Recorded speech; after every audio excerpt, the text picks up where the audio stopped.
सगळ्यांना आवडणारी पावभाजी ही रेसिपी आज आपण बघणार आहे. एव्हरग्रीन पावभाजी. पावभाजी करण्यासाठी आपण या सगळ्या भाज्या घेतल्या आहेत. वाटाणे, टोमॅटो, बटाटा, फ्लॉवर, सिमला मिरची. या सगळ्या भाज्या आपण कुकरच्या 3 शिट्ट्या करून घेणार आहे. शिजवून घेऊया. सगळ्या भाज्या आपण पावभाजीसाठी शिजवून घेतल्या आहेत. कढईमध्ये बारीक कापून घेतलेला कांदा आणि आलं लसूण पेस्ट ही परतून घेऊया. आता या सगळ्या शिजलेल्या भाज्या आपण स्मॅश करून घेऊया.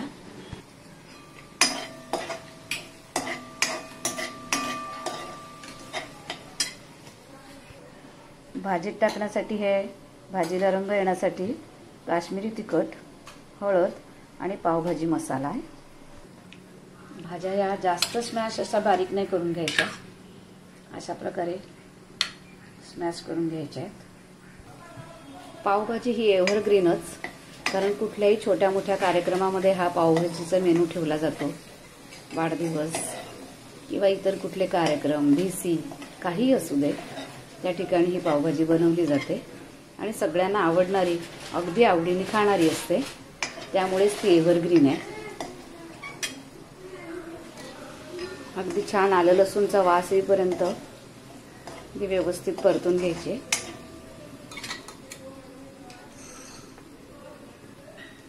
त्यात आता आपण काश्मीरी तिखट आणि हळद टाकून घेऊया भाजीला रंग येण्यासाठी.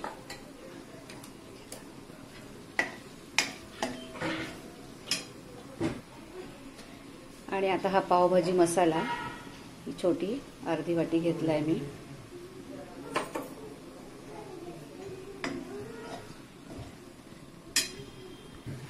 छान परतून घेतल्यानंतर मसाला जळायला नको म्हणून ज्याच्यात आलं लसूण वाटून घेतलंय तेच पाणी आपण आता याच्यात टाकून घेऊया. मसाला जळणार नाही. मिक्स करून घेऊया व्यवस्थित. 2 मिनिटं तेल सुटू देऊया. पावभाजीच्या मसाल्यामध्ये तिखट असतंच, पण जर तुम्हाला अजून तिखट हवं असेल तर थोडंसं लाल तिखट टाकून घ्या.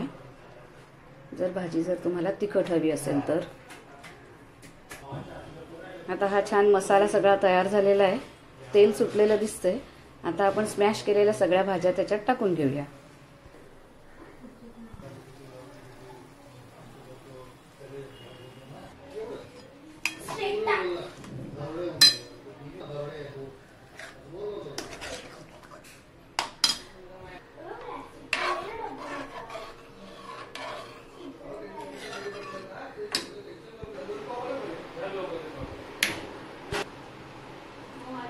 चवीनुसार मीठ टाकून घेऊया.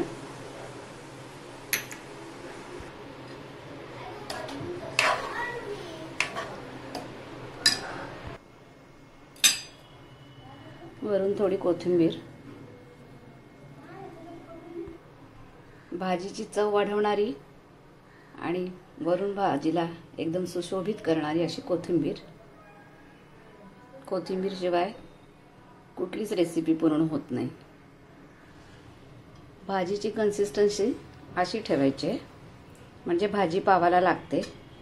जास्त पातळ पण नाही, जास्त घट्ट पण नाही. करायलाही सोपी, खायला तर टेस्टी. आणि प्रत्येक कार्यक्रमामध्ये पावभाजी ही कधीही एव्हरग्रीन. त्यामुळे तयार आहे झटपट होणारी टेस्टी पावभाजी. तेव्हा तयार आहे लहानांपासून मोठ्यांपर्यंत सगळ्यांना आवडणारी पावभाजी. रेसिपी जर तुम्हाला आवडली असेल तर रेसिपीला लाईक, शेअर, सबस्क्राईब करा. आता आपण ही सर्व करून घेऊया.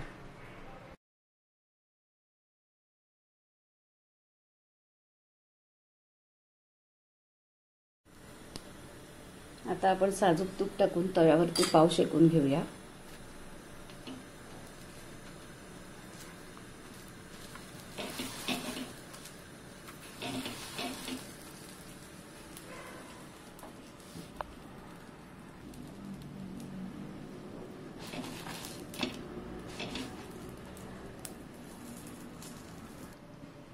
भाजीत तुम्ही वरून बटर टाकून घ्या. भाजीला चव वाढवण्यासाठी आणि हेल्दी होण्यासाठी वरून थोडं तुम्ही साजूक तूप टाकून घ्या, नाहीतर मग बटर टाकून घ्या. अशा प्रकारे मी ही भाजी सर्व करून घेतली आहे. तेव्हा तयार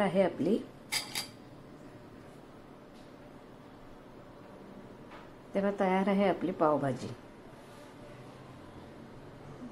रेसिपीला लाईक, शेअर, सबस्क्राईब करा.